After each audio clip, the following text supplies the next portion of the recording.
가톨릭 청춘 어게인 시니어 학생 여러분 안녕하십니까? 저는 여러분들의 건강지킴이 우스호 카타리나입니다. 오늘은 여러분과 함께 운동을 하면서 우리 웃음 짓고 인사하고 서로 그렇게 하면서 시작해 볼까요? 동작 설명을 해보겠습니다. 우리 처음에 앞뒤로 손을 약간씩 흔들면서 우리 몸에 바운스를 탑니다. 그 다음에 박수 2번 해서 옆으로 와이퍼 동작. 안녕들 하십니까? 하면서 하시면 되겠어요. 3번 하시고 하나, 둘, 셋, 넷, 다섯, 여섯, 일곱, 여덟 박자 더 와이퍼 동작합니다. 그 다음에 물결 치면서 우리 팔꿈치를 흔들면 자연스럽게 손을 따라가서 박수 4번. 왼쪽도 하나, 둘, 셋, 넷, 박수 4번. 이래서 한 번을 더 하시고 그 다음에는 우리 손과 손은 손바닥에 오장육부가 다 있잖아. 그걸 따뜻하게 온기를 모아서 밑에서 4번 하고 4번 하면서 올라가면은 위에서 반짝반짝 하면서 우리 손목 운동을 해줍니다. 제자리에서 걸으면서 하시면 되겠습니다. 또 구리구리 할 때 손을 처지지 않고 손목에 힘을 주시면 여기 우리 림프샘이 있죠. 거기에 힘을 줘서 손 저림을 방지하고 그 다음에는 박수. 항상 좋은 게 박수죠. 그리고 우리 오른손 왼손 오른손에서 화이팅 4번 하시면 되겠습니다. 그리고 맨 마지막에는 하나, 둘, 셋, 넷, 다섯, 여섯, 일곱, 하나, 둘, 셋, 넷, 다섯, 여섯 하고 모아서 화이팅! 끝입니다.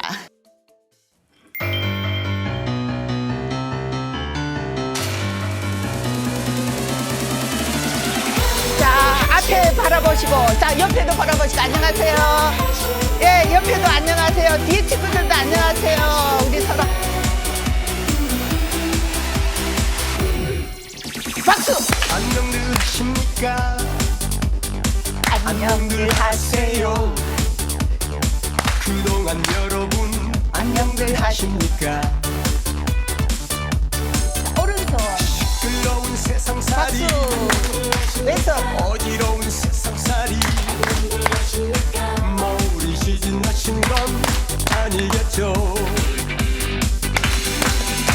모아서 온전히 살아갈 자, 올라갑니다. 수 없을까? 이 세상에서 한 번 더. 그렇게 살아가고 싶어도 저 아우성비 박수 2번. 안녕들 하십니까? 안녕들 하세요. 제발 이제는 안녕들 하세요. 오른손 힘겨운 인생살이 고달픈 인생살이 지쳐 쓰러지지는 마세요. 자, 희망이 있잖아요. 꿈이 있잖아요. 우리 모두 다 같이 파이팅. 한 번 더. 우리 모두 다 같이 파이팅. 모았다가 파이팅! 자, 우리 아자아자 화이팅! 오늘도 건강하고 행복한 하루 되시길 바라겠습니다. 다음 주에 여러분들과 같이 신나는 체조로 찾아뵙겠습니다.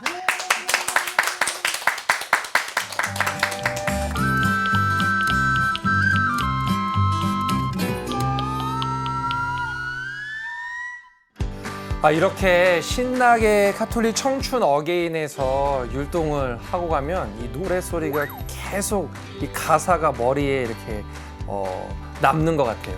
여러분들 안녕들 하십니까?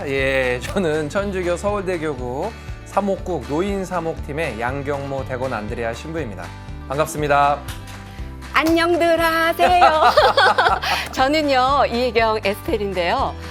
여기 나와 계시는 언니들도 이렇게 인사를 하면 우리가 일소일소 한 번 웃을 때마다 한 번 젊어지니까 오늘 다 이렇게 젊어지는 날이 되었으면 좋겠습니다.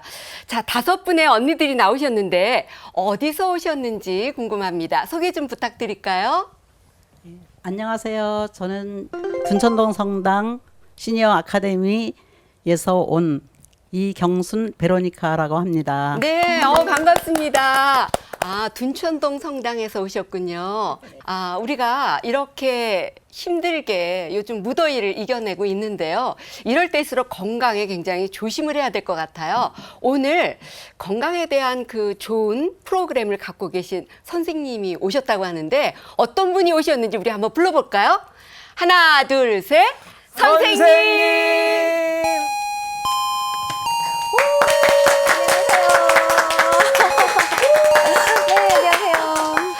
안녕하세요. 저는 유튜브 채널 이노베이티브 라이프 신약사를 운영하고 있고 또 매일봄리학국 대표 약사로 있는 신지연 약사입니다. 저 역시 스콜라스티카라는 세례명을 갖고 있는 천주교 신자인데요. 네, 오늘 우리 카톨릭 천춘 어게인 프로그램을 통해서 신이 여러분들을 만나 뵙게 됐고 저의 약학적 지식을 같이 공유할 수 있게 돼서 너무 기쁘고 감사한 마음입니다.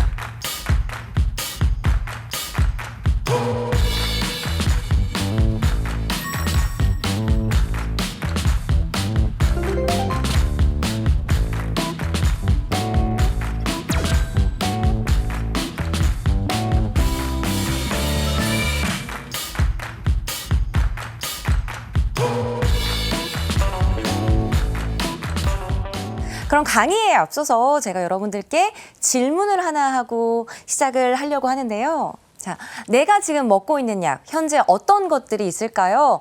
아마 스케치북을 들이실 것 같은데 그 스케치북에 현재 복용하고 계신 전문 의약품, 또 건강기능식품, 영양제들을 적어보는 시간을 가져보려고 합니다.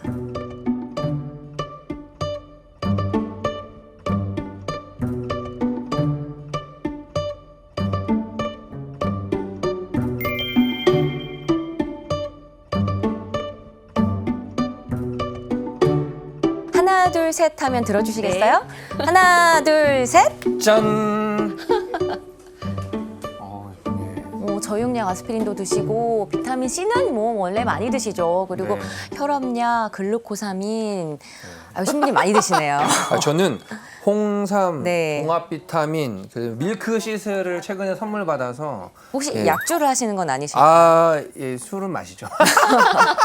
예, 약주 그래서- 하시는 분들이 꼭 챙겨 드시는 영양제가 꼭 밀크시슬 드시더라고요. 네, 예. 제가 그 선생님 유튜브를 봤기 때문에 예, 설명하는 걸 들었습니다. 그리고 네. 유산균을 잘 먹고 있습니다. 우리 마이크 드시고 한 분씩 얘기 한번 해봐 주시겠어요? 저는 혈압약은 부모한테서 받은 것 같아요. 그래서 먹고 우루사는 요새 간 수치가 높아요. 우루사, 예, 그래서 우루사를 먹고 글루코사민은 무릎 글루코사민. 때문에 예, 그래서 먹습니다. 저는 혈압약이 좀 이렇게 좀 약한 거거든요. 근데 고지혈증하고 이제 혈액순환제하고 이렇게 세 가지를 한 달에 한 번씩 이제 받아다가 먹고 있어요. 몇 년째. 그리고 이제 비타민 C 계속 먹고 있고요. 네, 저는 고혈압 약 들고요. 네. 그 속에 콜레스테롤 약이 들었는데 그 약 이름을 모르겠어요. 그리고 알로에 알로에 또 드시는구나. 홍삼 액기스 맞고 있습니다.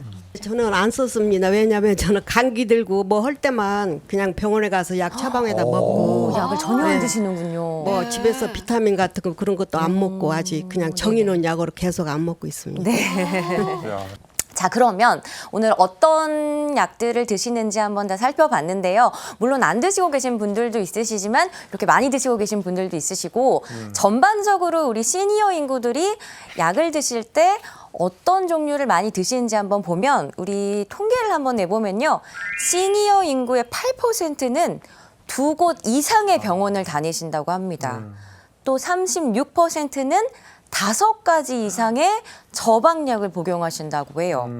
여기 계신 분들은 너무너무 건강하시지만 의외로 약을 많이 드시는 분들이 너무나도 많은 거죠. 맞습니다. 왜 이렇게 약을 많이 먹게 될까요? 그러니까요. 세월 가면서 나이 먹는 것도 서러운데 약 가지수도 자꾸 늘어나잖아요. 제 친구들 보니까 이 혈압약, 뭐 당뇨약 먹는 친구들이 참 많아요. 근데 자꾸 먹어야 될 약이 늘어나는 거. 이거 어떻게 했으면 좋을까요? 왜 그럴까요? 이 시니어분들이 예. 많은 종류의 약을 드시는 이유가 있습니다. 뭐 첫 번째는 물론 나이가 드시다 보니까 여러 가지 만성 질환이 생기는 것도 있고요. 그런데 두 번째는 정말 중요한 게 약물의 부작용을 간과하시는 측면이 있어요. 이게 어떤 내용이냐면요.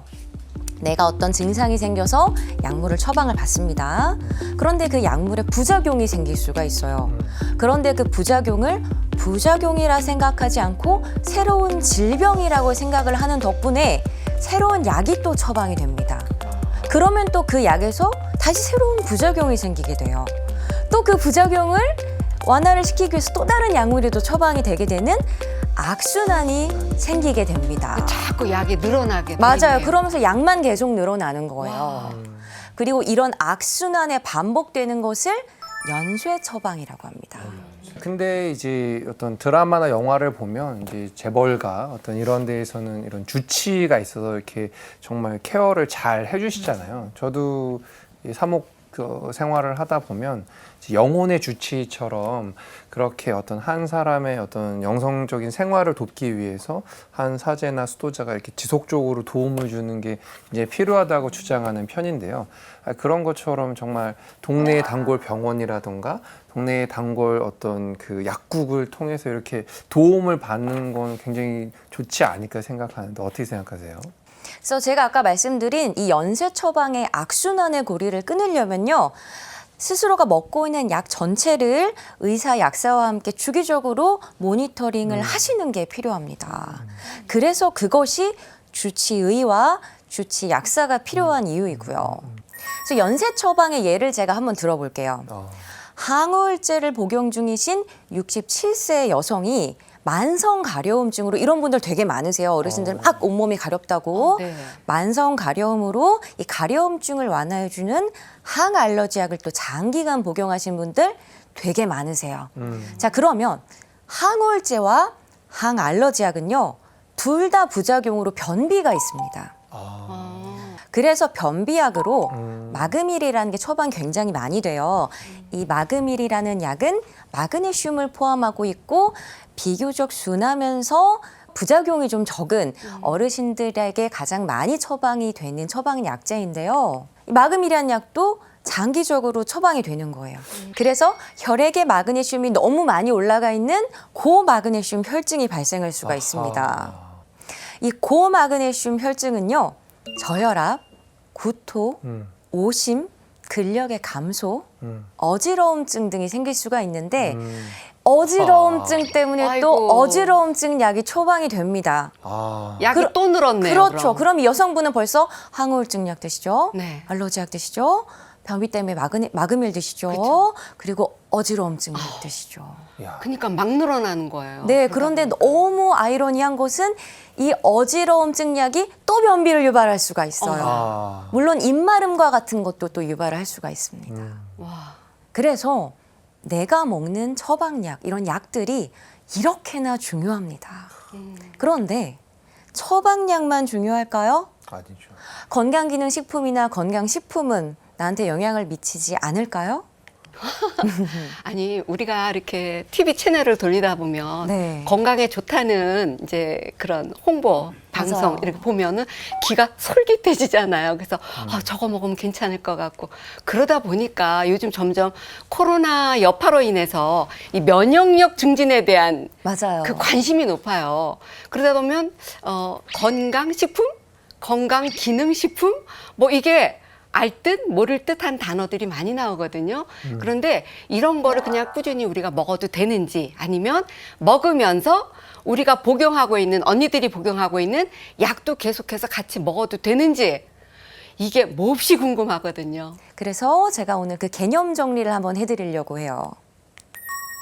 우선 의약품은요, 질병을 치료하거나 개선하는 목적으로 식약처에서 허가와 인정을 받은 일반 의약품과 전문 의약품을 말합니다. 중요한 건 질병을 치료한다는 거예요.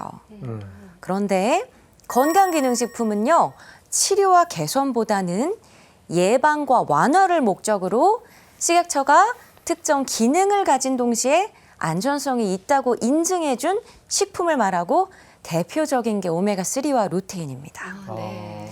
그런데 건강식품은 조금 달라요. 이 건강과 활력을 증진시키기 위해서 도움을 주는 식품을 말하고 이걸 식약처에서 인정을 해준 건 아니기 때문에 기능이 인정이 되지 않았기 때문에 효과에 대해서는 다소 물음표가 있을 수 있는 거죠. 예를 들면 뭐 인터넷으로 구매하실 수 있는 영지버섯 환이라든지 밀싹분말 이런 거 많이 드셨었죠. 아마 작년에 유행 많이 했을 거예요. 그래서 이 건강기능식품과 건강식품을 구별하는 법이 따로 있습니다. 건강기능식품은요, 마크를 달고 나오게 되어 있어요. 뒤쪽에 보신 화면처럼 건강기능식품이라는 마크를 달고 나오거나 GMP라는 이런 인증 마크를 달고 나옵니다. 그런데 일반 식품은 건강기능식품 마크를 붙이고 나올 수가 없겠죠. 그렇죠. 대신에 이걸 안전하게 관리를 했다는 해썹 인증 마크를 달고 나옵니다. 그런데 이런 건강기능식품이나 건강식품을 의학사와 상의 없이 복용하셨을 때 부작용이 있을 수가 있어요. 예를 들면 작년에 한창 열풍이었던 노니 주스가 있죠. 이 노니 주스는 대표적인 건강식품입니다. 따라서 엄격한 규제를 거치지 않아도 되고 규제 관련 이 법규가 까다롭지가 않아요. 그래서 불순물이 잘 검출이 되고요. 이 불순물로 인해서 간 수치가 상승해서 병원을 내원하시는 경우들이 심심치 않게 있어요. 또 글루코사민은 아까 관절 때문에 드신다고 하셨죠. 글루코사민은 글루코스라는 성분과 뭐 아민이라는 성분이 같이 합쳐져 있는 건데 이게 또 혈당을 유발할 수가 있어서 당뇨병 질환을 앓고 계시는 분들은 주의해서 드셔야 되시는 건강기능식품이에요.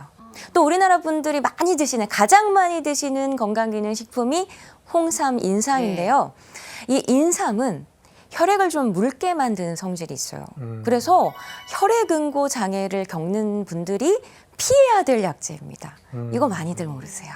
아니 근데 진짜 얘기를 듣고 보니까 이 건강기능식품, 건강식품 사실은 구별하기가 일반 사람들은 되게 좀 어려워 주의 깊게 보지 않으면 그렇죠. 네. 왜 부모님도 이제 홈쇼핑 같은 거 보다가 저거 괜찮은 것 같은데 그러면 이제 막 그냥 바로 구매를 또 너무 쉽게 할 수 있으니까 그런데 저도 제가 봐도 광고를 이렇게 하는 내용을 들으면 야 저게 정말일까 아닐까 다 모든 게 나한테 잘 좋을 것 같고 막 이런 생각을 하게 만들거든요. 그럼 광고나 이런 것들은 어디까지 저희가 선생님 믿어야 될까요?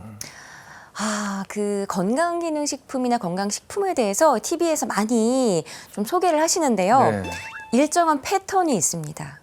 우선은 어떠한 질환에 대한 무서움에 대해서 경각심을 일으키는 굉장히 무서운 내용들을 많이 하고 심혈관계 질환이라든지 무서움 질환에 대한 무서움을 고취를 시켜요.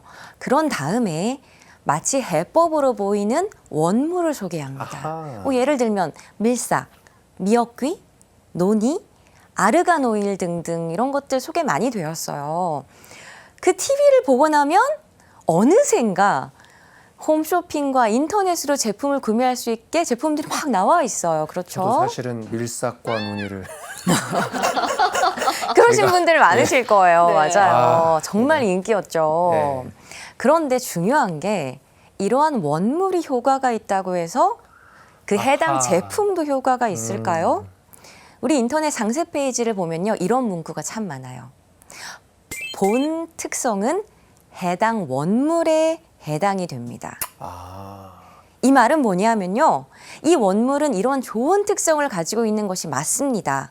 그런데 본 제품이 동일한 특성과 동일한 효과를 낼지는 다소 의문입니다라는 뜻과 동일해요. 이럴 수도 있고 저럴 수도 있다는 거죠. 왜냐하면 특히 건강식품은 그 효과를 내는 성분이 어떤 규격 이상으로 들어가야 된다는 법규가 있질 않아요. 그냥 적당히 만들면 되거든요. 맞아요. 네, 그래서 문제점이 많죠. 불순물이 검출되는 경우도 많고요. 그런데 이러한 것들에 대한 책임은 오롯이 소비자가 본인의 건강을 담보로 해서 져야 된다는 거죠. 그러니까 뭐 논이나 밀싹도 뭐 몇 퍼센트를 담았냐, 뭐 얼마가 함유돼 있냐 이런 것들은 사실은 그 제품을 만드는 쪽에서 임의대로 이렇게 할 수 있는 거잖아요. 그 원물은 실제로 그런 효과가 있다 하더라도 그 성분을 담은 그 제품들이 정말 그런 효과를 낼지 안 낼지는 알 수 없다. 그런 맞아요. 얘기. 그 밀싹을 예를 들어 보면 밀싹 자체는 항산화 성분의 보고가 맞아요. 맞습니다. 그런데 이걸 제품화하는 과정에서 고온에서 건조를 하죠. 그리고 고온 고압으로 얘를 막 갈아놔요. 그 과정에서 항산화제 성분이 대부분 파괴가 될 수 있다는 거죠. 우리가 이쯤에서 우리가 먹는 약에 대해서 얼마나 알고 있는지 OX 퀴즈를 한번 풀어보고 좀 이렇게 좀 기분을 좀 산뜻하게 해보는 의미에서 우리가 확실히 알아야 사실 적을 알고 나를 알면 백전백승이라고 알아야 되잖아요. 자, OX 문제 한번 풀어볼까요? 예. 네. 약은 꼭 식후 30분 내에 먹는다. 맞을까요? 지금 O라고 해주신 분이 네 분이시고 세모로 잘 모르겠으신 분들이 2분이세요. 정답은 우리 신부님만 X라고 하셨는데 X가 맞습니다. 그래요? 네, 식후에 복용하시는 약은 보통 위장 장애가 있거나 혹은 그 약 자체가 지용성이라서 식사와 함께 복용했을 때 효과가 높아지는 것들인데요. 예를 들어서 위산분비 억제제는요. 식전 1시간 전에 복용하시는 것이 가장 좋습니다. 왜냐하면 우리가 위산분비 억제제는 위산이 분비되지 않게 해주는 건데 위산이 이미 나와버리면 효능을 잃어버릴 수가 있어요. 그래서 위산이 나오기 전인, 즉 식사 전에 드시는 것이 맞습니다. 그래서 이렇게 공복에 복용하시는 것이 더 효과적인 약들도 많고요. 또 식사와 무관한 약들도 있기 때문에 무조건 식후에 약을 드시는 것은 아닙니다. 저를 무시하지 네. 마십시오. 혈압약은 어느 때 먹어야 좋은 거예요? 오전, 식전인가 식후인가? 네, 보통 아침에 드시는 게 좋으시고요. 대부분의 혈압약은 식전 식후가 상관이 없고 우리가 새벽에 혈압이 제일 높아서 아침에 일어나시자마자 드시는 것이 가장 알맞습니다. 알약, 액상약보다는 가루약의 효과가 더 좋다. 맞을까요?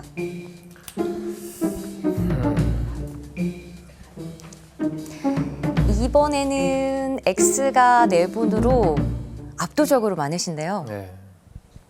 정답은 S 맞습니다. 네. 가루약이라 그래서 뭐 더 좋을 것 같지는 않아요. 이게 제형마다 좀 특성이 다릅니다. 네. 예를 들어서 뭐 부수지 않고 먹어야 효과가 일정하게 유지되는 서방형 제제들이 있어요. 그 드시는 약 뒤에 뭐 ER, XR, SR, 뭐 OR 뭐 이런 것들이 붙어 있는 특별한 제형들이 있는데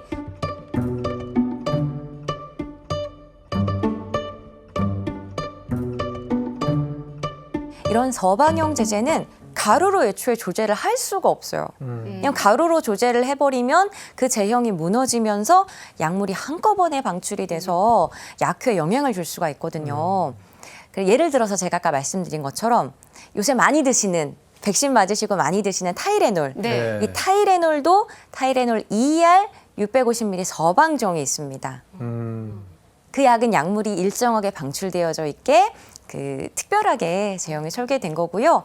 드시는 혈압약 중에 아달라트 오로스라는 것도 있어요. 그거는 삼투압이라는 현상을 이용해서 농도가 일정하게 내 몸에 방출이 될 수 있도록 그 특별하게 설계된 서방형 제제입니다.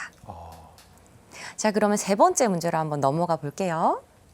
항생제를 자주 먹으면 내성이 생긴다. 맞을까요? 생길 것 같은데. 전 확실합니다. 우선 4분이 맞다고 해주셨는데요.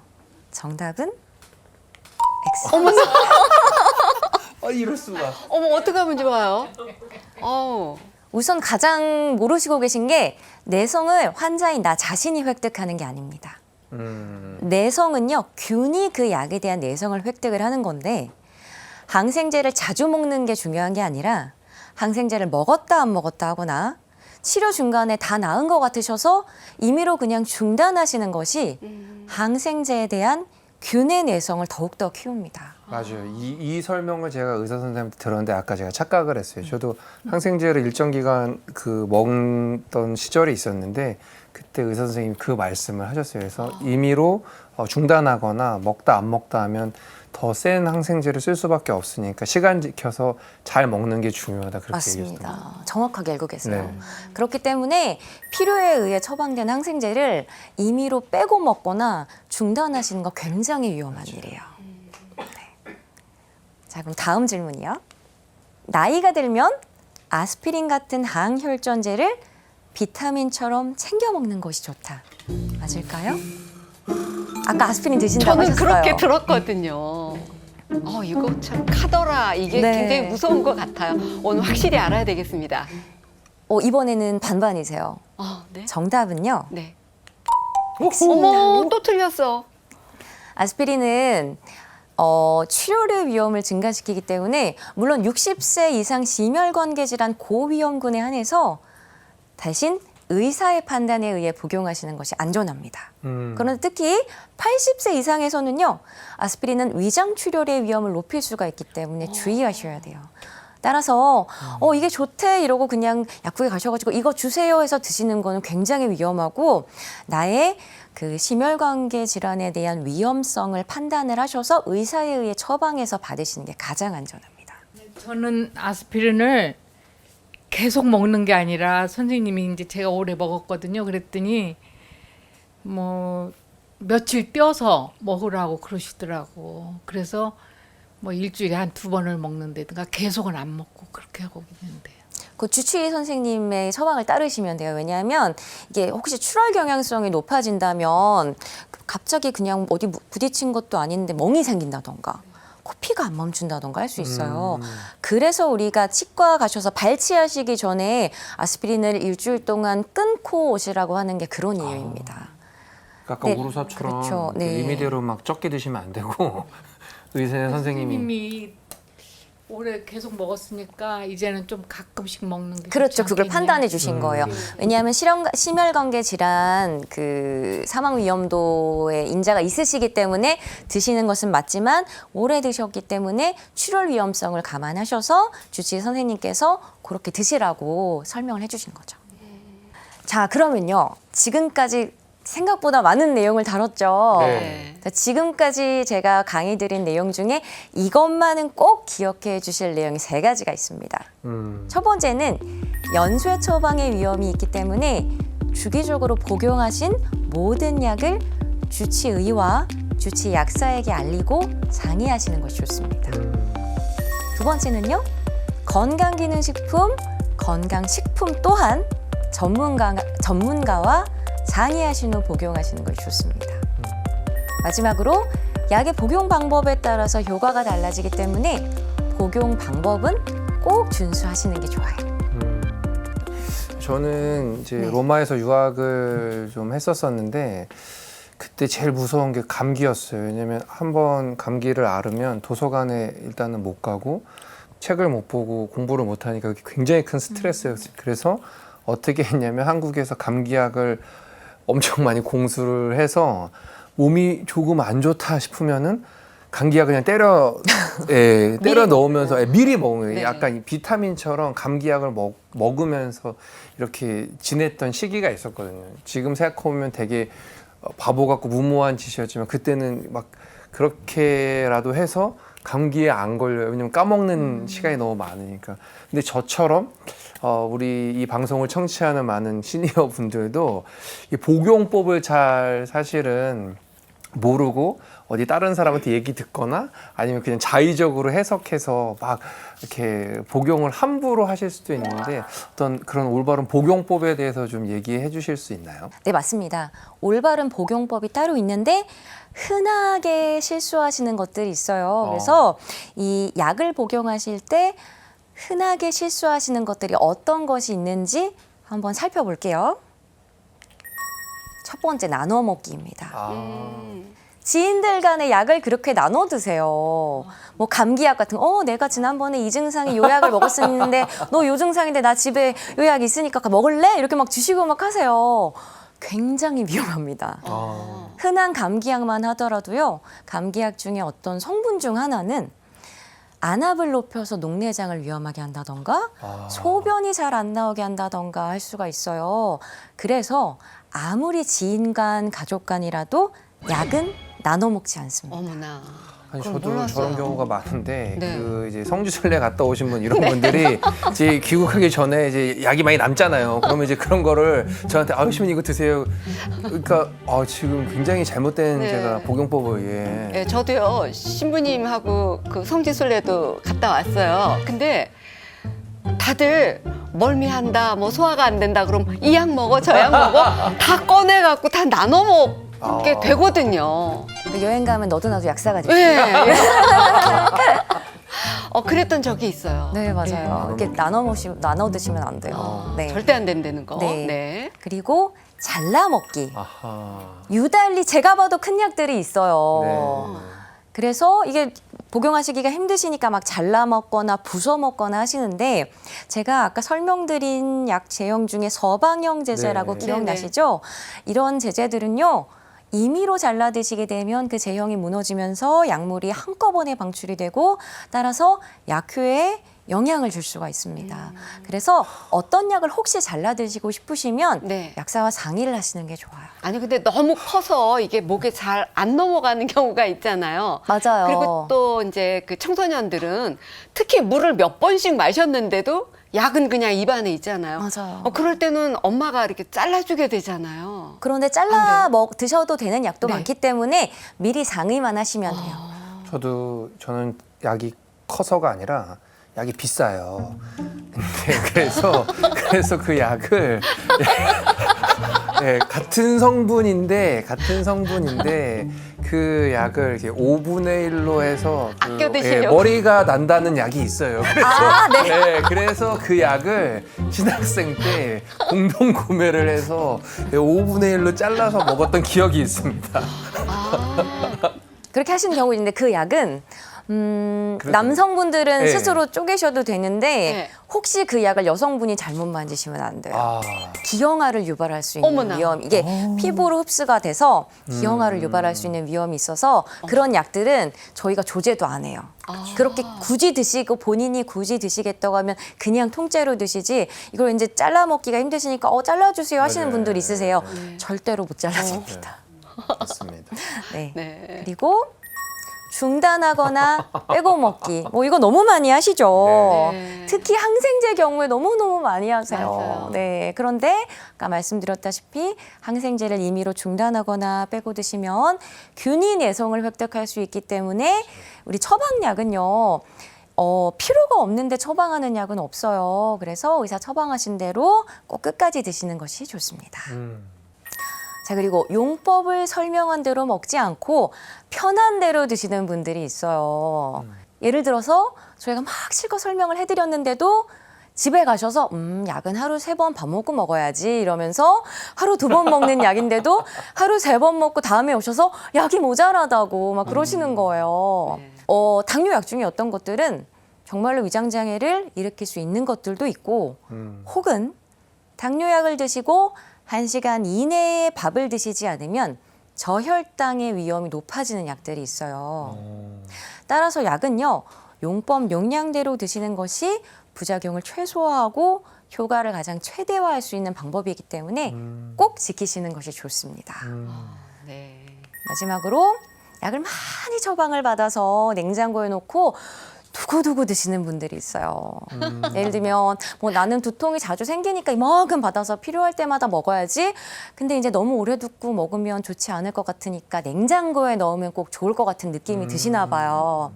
그런데 냉장고는 습기가 많고 균이 더 많을 수 있습니다. 그래서 약은요.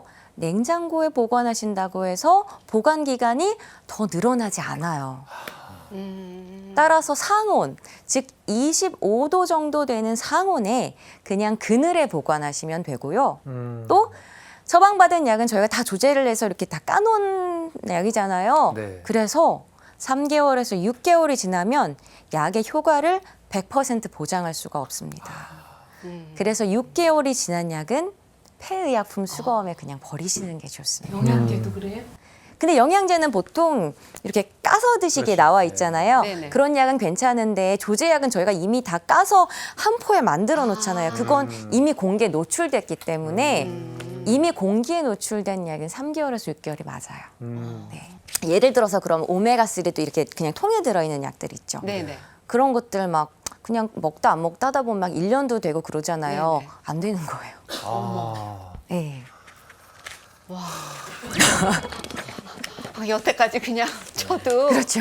그렇게 생각 안 하고 네. 먹었는데 오늘 진짜 놀랄 일이 많으네요. 저희가 이 잘못하고 있는 게 맞네요. 약 복용해가지고. 네. 그런데 연고 같은 것도 그거 한 번 바르고는 그게 몇 년 이렇게 뒀다 또 바르고 그러거든요. 아까워서 그런 거는 연고도 6개월입니다. 아. 그리고 연고류는 자주 쓰실 일이 없잖아요. 예, 그래서. 6개월 이내라도 오랜만에 쓰실 때는 1cm가량 버려내시고 쓰셔야 돼요. 산소에 접촉된 부분이 안 되는 거예요.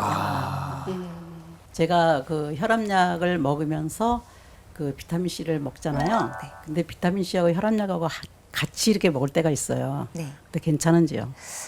크게 특별히 상관은 없는데 혈압약은 보통 아침 일찍 드시게 되죠. 그런데 비타민 C는 위장 장애를 유발하고 이게 산이잖아요. 그래서 위벽에 좀 손상을 줄 수 있기 때문에 밥 먹고 드시게 되게 되니까 그냥 자연스럽게 떨어지죠. 근데 혈압약을 밥 먹고 나서 그냥 같이 합쳐서 그냥 바로 선생님 먹거든요. 말씀을 잘 들으시고 이제는 자연스럽게. 네, 굉장히 좋은 질문 하신 거예요. 왜냐하면 이게 약에는 복약 순응도라는 게 있어요. 이렇게 같이 드시면 꼭 같이 드시게 되니까 잘 드시게 되는데 아. 띄워 먹게 되면 자꾸 건너뛰게 되시거든요. 그런데 약효의 측면을 생각한다면 띄워 드시는 게 맞거든요. 그래서 이거는 늘 저희가 조제를 하면서도 딜레마예요. 복약 순응도를 위해서는 한꺼번에 다 섞어 드리는 게 좋고 효과를 위해서는 띄워서 드리는 게 맞고요. 네. 전 아까 그 들었던 그 충격적인 단어가 있었어요. 연쇄 복용이었나요? 연쇄 처방. 연쇄 처방. 네. 너무나 사실은 좀 충격적인데 연쇄 처방을 뭐랄까 미연에 방지한다 그럴까요? 막을 수 있는 방법이 있나요? 네, 있습니다. 연쇄 처방을 피하는 가장 좋은 방법은요. 단골 병원과 약국을 만드셔서 주치의와 주치약사와의 주기적인 상의를 하시는 것이 좋고요. 혹시 단골병원이 아닌 병원을 가실 때에는 반드시 해당 의사에게 내가 현재 먹고 있는 약들을 전부 알려주시는 게 좋아요. 그리고 가장 중요한 게 이 사항을 병원에서 진료를 보실 때 의사에게 알리시는 것이 가장 좋은 방법입니다. 내가 먹고 있는 약을 진료 보실 때는 말씀을 안 하셨다가 약국에서 내려오셔서 내가 이 처방을 받았는데 사실은 이런 약을 먹고 있어요. 같이 먹어도 되나요? 라고 말씀하시는 분들이 있으신데 그것보다는 위에서 말씀을 하시고 내려오시는 것이 내가 먹고 있는 약을 보고 해당 의사가 그 약을 고려를 해서 처방을 하시는 것이 가장 베스트이기 때문에 미리 얘기를 하시는 것이 좋아요. 저는요 병원에서 이제 그 진료받고 내려오면 이제 약국에서 이제 그 처방전 이제 약을 받잖아요. 그러면 이제 설명은 해줘요. 뭐 이건 어떻게 먹어라, 언제 먹어라, 그리고 뭐 보관은 어떻게 하라, 뭐 이런 얘기는 하는데 아까 선생님 말씀하셨지만 뭐 냉장고에 넣어야 될 게 있고 안 넣어야 될 약도 또 있는 것 같아요. 네, 맞아요. 예, 그래서 그런 게 이게 깜빡깜빡 들었는데도 생각이 안 나고 제 자신이 이거 냉장고에 넣어도 될까? 안 될까? 지금 아까 얘기를 듣고 보니까 이게 보통 일이 아닌 것 같아요. 그래서 네. 약물 보관의 기본 원칙을 제가 한번 알려드릴게요. 네. 약물 보관의 기본 원칙은요. 상온, 즉 25도씨 이하의 그늘진 곳에 보관하시는 것이 원칙입니다. 특히 냉장고 보관은요. 습기 문제를 유발할 수 있기 때문에 냉장 보관으로 사용 기간이 연장된다는 거는 아니에요. 그래서 그냥 상온에 보관하시면 되고 그런데 냉장고에 꼭 보관하셔야 되는 약들이 있습니다. 있더라고요. 네, 맞아요. 그래서 우리가 자꾸 이렇게 헷갈리는 것 같아요. 맞아요. 예외가 네. 있어요. 첫 번째 예외는요. 오메가3 같은 그렇죠. 기름류예요. 맞아요. 집안 온도가 25도 미만이면 그냥 상온에 보관하시면 되는데요. 요즘 같은 여름철에는 집안 온도가 너무 올라가잖아요. 그럴 때 이런 기름류는 산패가 될 수 있기 때문에 그럴 때는 냉장고 보관하셔도 됩니다. 그리고 살아있는 생균을 가지고 있는 이런 유산균들은요, 상온에 잘못 보관하시게 되면 유산균이 죽어버려요. 그래서 냉장 보관 유산균들이 따로 있죠. 모든 유산균이 그런 건 아니고요. 냉장 보관 유산균들은 냉장고 보관하시면 됩니다. 자, 오늘 수업을 시작하면서요, 우리가 스케치북에 각자 드시고 계신 영양제와 건강기능식품들을 다 적으셨잖아요. 네. 이걸 꺼낼 시간이 다시 왔는데요. 네. 내가 먹고 있느냐, 과연 잘 먹고 있는가에 대해서 다르게 한번 생각을 해볼게요. 자, 제가 드리는 질문에 답을 한번 해보실게요. 네. 약의 이름 혹은 성분을 알고 있거나 메모를 해두고 있으실까요? 아니시죠? 하는 경우도 있고 대부분 또 안 하는 경우도 있고 그렇죠. 맞아요. 네. 자, 약을 편의에 따라서 모두 한꺼번에 먹고 있지는 않으실까요? 아, 그게 좀 애매해요. 네, 혹시 네. 한꺼번에 약을 드실 때 제가 아까 왜 약물 순응도와 네. 또 이제 효과에 대해서 말씀을 드렸는데 어떠세요? 혈압약이랑 한꺼번에 드시진 않으세요? 저는 약을 여러 가지 이제 말하자면 무슨 치료약 같은 거 잠깐 한 일주일 먹는다든가 할 때는 띄어서 먹어요. 1시간 간격으로 이렇게 간격을 두고. 이제 이렇게 이런 요거 약을 먹다가 네. 이제 감기나 아니면 어디가 다쳐서 약을 또 해오잖아요. 그럼 다 한꺼번에 먹고 있거든요. 아니 정말 아까 선생님 말씀하신 것처럼 그렇게 먹으면 먹는 그 효과가 좋아요. 안 까먹고 다 먹을 수가 있잖아요. 안 까먹으려고 한 거예요. 맞아요. 저도 지금 홍삼의 종합 비타민과 밀크시즈를 한 번에 안 까먹고 싶더라고요. 네, 아. 맞아요. 저도요, 이 중에서 절반은 아침에 먹고 절반은 저녁에 먹거든요. 근데 어느 날 바쁘고 잊어버려서 못 먹을 때는 한꺼번에 다. 저녁에 그냥 한꺼번에 먹는 거죠. 네. 안 먹는 것보다 나을 것 같아서. 맞아요. 이거 틀린 맞아요. 방법이겠죠? 이게 늘 저희도 딜레마예요. 아, 네. 순응도와 약의 효과. 그렇죠. 이게 늘 먹으면서도 딜레마입니다. 사실 걱정은 돼요. 맞아요. 네. 사실 가장 좋은 거는 그냥 임의로 한꺼번에 다 드시기보다는 예를 들면 내가 먹는 약의 종류가 한 5가지 정도 되는 것 같다. 네. 한 7가지 정도 되는 것 같다. 그러면 한 4가지는 뭐 오전에, 그렇죠. 뭐 한 3가지는 오후에 이렇게 하셔서 띄워서 드시는 게 가장 좋죠. 그렇게 알고 있고 그렇게 하다가도 바쁘면은 맞아요. 한꺼번에 먹게 되는 경우가 있어요. 맞아요. 띄워 네. 먹느니 같이 먹겠다. 맞아요. 맞아요. 먹으면서도 항상 불안한 마음이 있는데 맞아요. 사실 약은 편안한 마음으로 먹어야 되는 건데. 뭐 나쁘겠어? 이러고 그냥 드시죠. 맞아요. 그렇게 되더라고요.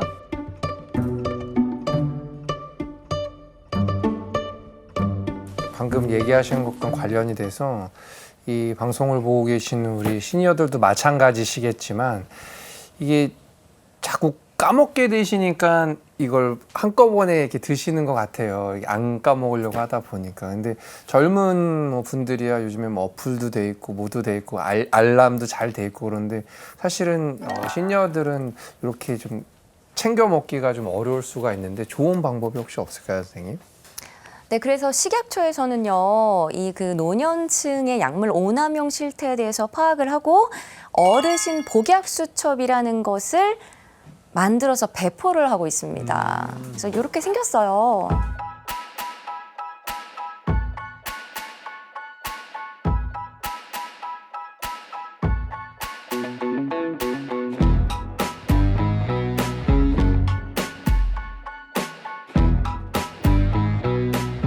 하루에 먹을 약을 하루 거를 따로 이렇게 해놔요. 그러신 분들 많으세요. 네. 요새 오늘 맞아요. 하루 이거 먹는다. 이렇게 그것만. 통에 요새 네, 나오잖아요. 네, 네, 예, 거기에 이렇게 일주일치씩 이렇게 하나씩 하셔가지고 그러니까 실수가 없어요. 잘하시고 계시네요. 네. 한 달치씩 넣는 달력 약 그 처방이 있어요. 거기다 달력 같은 게 달력 예 서랍에 조제해다가 한 달치 작장 넣으면 어. 만약에 오늘 안 먹었으면 그게 그대로 있잖아요. 그러면 네. 아 오늘 안 먹었네. 그리고 먹고 어머, 그거 이런 참 식으로 좋은 그런 거 맞아요. 되게 좋은 방법이에요. 네. 왜냐하면 이제 하루에 한 번만 드시는 약이 있으신 분들도 있으시지만 아침 저녁으로 드시는 맞아요. 분들도 있어요. 그럼 꼭 약국에 오셔서 왜 이렇게 저녁약이 모자라냐, 약을 덜 준 거 아니냐 이렇게 너무 말씀하세요. 어쩜 이렇게 저랑 똑같은 본인이 먹었는지 안 먹었는지 그렇죠. 자꾸 잊어먹으니까. 본인이 덜 드셨다고는 절대 생각을 안 하시고 약사가 약을 잘못 줬다, 덜 줬다, 왜 이렇게 저녁약이 많이 남냐, 뭐 왜 모자라냐. 네, 네. 맞아요. 이렇게 말씀을 많이 하시죠. 자, 제가 지금까지 이렇게 강의를 해드렸는데요. 오늘 제가 말씀드린 강의 중에 핵심 요약 한번 이것만은 기억하자라는 걸 제가 4가지를 뽑아봤어요. 네. 자, 첫 번째는 약의 용법 용량은 항상 준수한다. 네. 나눠 먹기, 잘라 먹기, 빼고 먹기 금지입니다. 그리고 약은 상온에 그늘진 곳에 보관하시는 것이 맞고 냉장 보관 아닙니다. 또 복용하시는 모든 약을 이렇게 메모를 해서 다니시는 게 좋겠죠. 마지막으로 연쇄 처방의 위험을 피하는 가장 좋은 방법은 주치의와 주치약사를 만드는 겁니다. 아, 오늘 이렇게 좋은 강의 들으면서 약물 오남용에 대해서 이제 많이 제가 깨달았어요. 알게 되었고, 아, 이게 저를 위한 수업 같고, 여기 나와 계신 언니들도 오늘 굉장히 많이 도움이 됐을 것 같아요. 사실 세월이 가면서 몸은 약해지고, 아픈 데는 점점 늘어나고, 먹는 약도 또 늘어나잖아요. 그런데 우리가 함부로 먹어야 되는 게 아니구나. 알고 먹어야 되겠구나. 그런 걸 느꼈습니다. 네, 그래서 오늘 제가 말씀드린 강의 내용을요, 잊지 않고 집에서도 내가 약을 잘 복용하고 있는지 체크를 해보실 수 있게 숙제를 하나 내드리려고 합니다. 오늘의 숙제는요, 네. 먹고 있는 약을요, 종류별로 약 이름이 무엇인지 파악을 해서 메모를 해보시는 거예요. 약봉투 요즘은 다 나오잖아요. 네, 네, 그래서 약봉투를 참고하시거나 혹은 모르시겠으면 주치의나 주치약사에게 문의를 하시면 되겠고요. 약뿐만 아니라 복용 중이신 영양제, 건강기능식품들의 종류도 모두 파악을 하셔서 그 종류와 이름까지 수첩에 메모를 하시는 것이 좋습니다. 오늘 이 정말 유익한 수업을 우리가 들었는데요. 여기 나오신 분들뿐만 아니라 이 방송을 집에서 시청하시는 모든 시니어 분들, 오늘 우리 선생님께서 말씀해 주신 저 숙제를 꼭 집에서 하셨으면 좋겠어요. 우리 건강과 직결되는 문제이기 때문에 그냥 해왔던 대로 습관대로 하지 마시고 오늘 숙제 꼭 기억하셨다가 집에서 해보시는 것을 꼭 잊지 않고 하셨으면 좋겠습니다. 오늘 둔촌동 시니어 아카데미 학생들 나오셨는데 이 수업 우리 청춘 어게인 어떠셨는지 마이크 들고 얘기 좀 해주시겠어요? 감기약을 예를 들어서 이제 병원을 가면 한 일주일씩 처방해 주잖아요. 그러면 그 약을 한 5일치 먹고 남지기는 그냥 놔두고 그래도 그 괜찮은가요? 다 먹어야 되나요? 꼭 조제해 준 거 다 먹어야 되나요? 질문을 하시는 거죠.